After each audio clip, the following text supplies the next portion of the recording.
যেহেতু আমি ক'ব বিচাৰিছোঁ যে অকল মিয়া সম্পৰ্কত অসমত যি চলি আছে, মিয়াতকৈ ডাঙৰ হৈছে এই অনা অসমীয়া যিখিনি আছে তিনিচুকীয়াত আছে।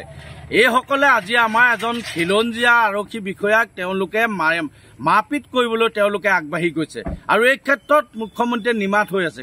কেলে গৃহ বিভাগটো তেওঁৰ দায়িত্বত আছে যে গৃহ বিভাগে আজি যিসকল অনা অসমীয়া এজন আৰক্ষী বিষয়াক মাৰপিট কৰিবলৈ তেওঁলোকে আগবাঢ়ি যাব পাৰিছে এইখন অসমত, তেনেহ'লে আমি অসমীয়া জাতিটো ক'ত আছোঁ?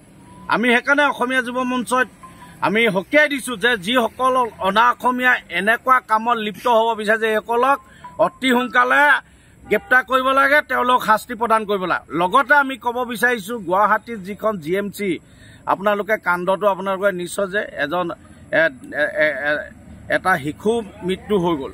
আৰু এই শিশু মৃত্যু হৈ যোৱাৰ পিছত যিজন স্বাস্থ্যৰ মন্ত্ৰী অশোক সিংঘাল নামৰ যিজন স্বাস্থ্য মন্ত্ৰী, সেইজনক আজিলৈকে কিয় মুখ্যমন্ত্ৰীয়ে ব্যৱস্থা গ্ৰহণ কৰা নাই?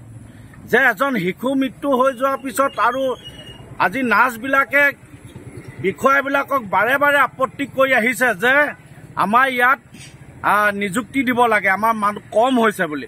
তাৰপিছতো বিষয়াসকলে কোনো গুৰুত্ব দিয়া নাই আৰু স্বাস্থ্যমন্ত্ৰীগৰাকীয়েও কোনো গুৰুত্ব দিয়া নাই। আজি এনেকুৱা এটা ঘটনা সংঘটিত হৈ গৈছে, যিজন দায়িত্ব লোৱা সময়ত এইটো ঘটনা হৈ গৈছে অশোক সিংঘাল নামৰ এই অনা অসমীয়াজনক যেতিয়ালৈকে মুখ্যমন্ত্ৰীয়ে দায়িত্বৰ পৰা অপসাৰণ নকৰে তেতিয়ালৈকে কিন্তু এনেকুৱাবিলাক ঘটনা হৈ থাকিব। আৰু যদি মুখ্যমন্ত্ৰীক আমি 24 ঘণ্টা সময় দিছোঁ, 24 ঘণ্টাৰ ভিতৰত যদি স্বাস্থ্যমন্ত্ৰীগৰাকীক দায়িত্বৰ পৰা